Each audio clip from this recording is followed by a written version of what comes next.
This lesson is for Advanced Algebra, Lesson 11.6 on finding roots or zeros or solutions.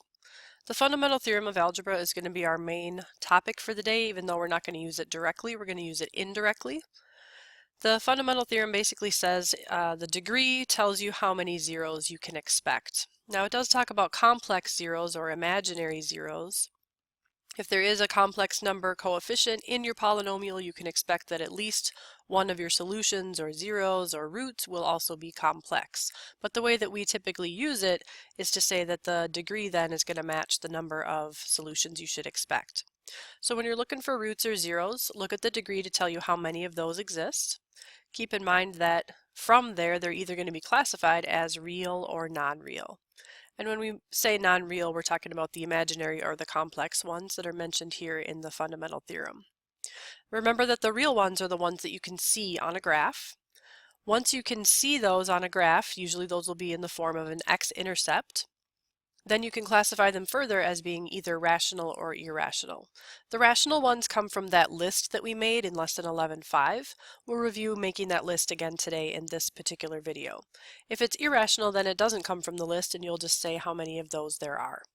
So your first job is to figure out how many roots there are altogether, then graph it to see how many of them are real, and then from the real list, you want to make sure that you figure out how many of those are also rational.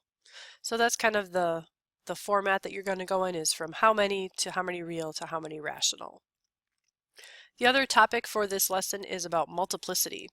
The book states that multiplicity of a root, r, in equation p of x equals 0 is the highest power of any of the factors.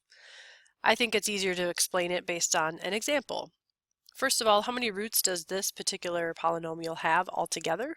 Well, it'll be easier if we actually answer what are the zeros first, and then we'll figure out what their multiplicities are, and then we can go back and figure out the actual degree. So the zeros come from you setting each factor equal to 0. Now 17 doesn't equal 0, so we're just going to ignore that 17 altogether. Now if I set x minus 4 equal to 0, I know that the 0 there is going to be a 4. Same thing on the next factor. What minus 11 is 0? 11. But know that that particular factor has a power of 3 attached to it, so that means that 11 has multiplicity of 3, meaning that 0 appears 3 times. So if we were to write out this polynomial more exactly or without that exponent, the x minus 11 term would actually be there 3 times. So we'd get 4 and 11 and 11 and 11. So rather than writing out the same 0 multiple times, we just say it has multiplicity. So there's 2 zeros, one of the zeros appears 3 times. So that means we have 4 zeros altogether. The other topic we're going to look at today is just trying to solve equations using the fundamental theorem of algebra, by figuring out how many solutions they are and then classifying them as either being real or rational or both. So the first thing you'll do to figure out how many solutions there are is just simply grab the degree. So the degree here is indeed a 5, so there should be 5 solutions or 5 roots or 5 zeros altogether. How many of them are real? Well, in order to figure that out, we need to graph the polynomial. Now you're not going to graph y equals, you're just going to graph from here to here. So x to the 5th minus 7x cubed plus 15x squared minus 7. So I went ahead and I graphed this already, and I had the calculator determine where the zeros existed. So just a quick review on the commands that you would need to do to figure out where the zeros are. You would graph it, and then you're going to do menu, analyze graph, and then you're going to choose 0. After you do that, it's going to ask you in this lower corner, it's going to ask you for the lower bound. So you're going to want to drag your cursor so that it's somewhere to the left of one of your zeros. So then you're going to hit your center button on your calculator, then you're going to click somewhere to the right of it. And as soon as you click to the right of it, it's going to tell you where the 0 is. Now you're going to need to do that again to find any other zeros that exist. So you might have to do that command multiple times. So in this particular one, I would need to do it 3 times, because the zeros that I came up with, or the possible x-intercepts, are negative 3.36, negative 0.607, and 0.851. So I did that command 3 times, it gave me those zeros. Now I want to figure out how many of them are rational. Since I can see that there are 3 that are real, I want to make sure to list that, because there are 3 x-intercepts. So there's 3 real zeros. Now from those 3, I want to figure out which ones of them are rational. To figure that out, I need to make my list. Quick review on the list. The list comes from the terms of the constant at the top, or excuse me, the factors of the constant term on top, and the factors of the leading coefficient on the bottom. So the constant term is 7, the leading coefficient is 1. We don't need to worry about positive or negative here because we're just going to put a plus minus in front of all of the factors. 7 has 2 factors, 7 and 1. 1 only has 1 factor, 1 in itself.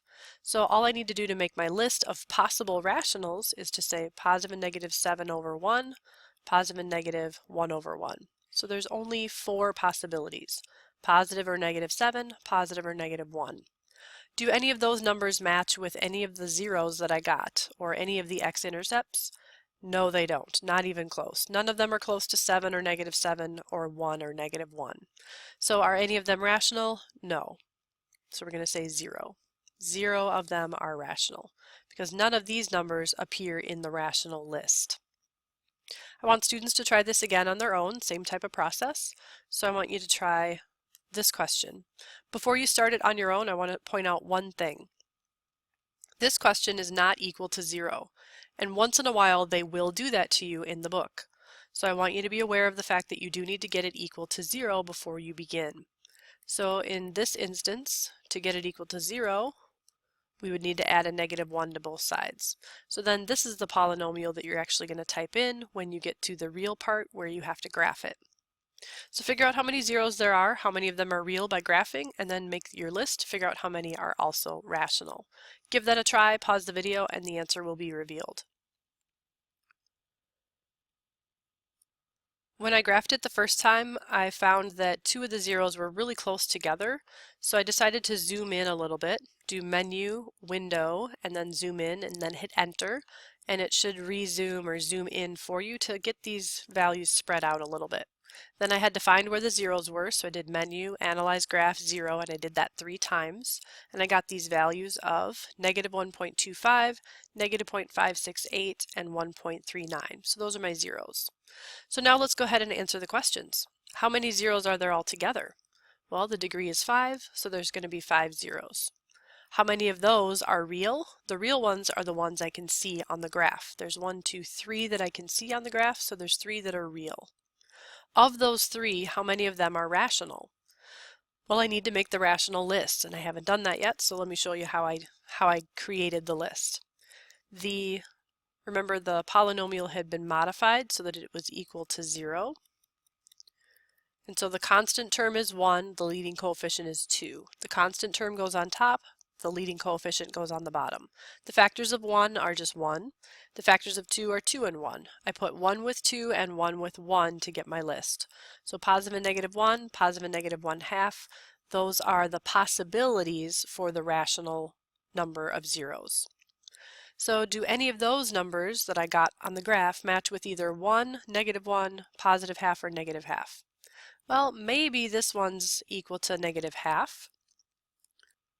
So to test it out, you just basically type in 2 times negative 0.5 to the 5th minus 3 times negative 0.5 cubed minus negative 0.5 minus 1, and see if you get the number 0. And you'll find that when you type in negative half, you don't get the number 0, so none of these are from the graph. So none of the real zeros are also rational, they must all be irrational. So there's 5 real zeros because that's the degree. There's 5 zeros altogether because that's the degree. There's 3 real zeros because I can see where they cross the x-axis 3 times. And none of them are rational because none of them match with the numbers in the rational list that I made.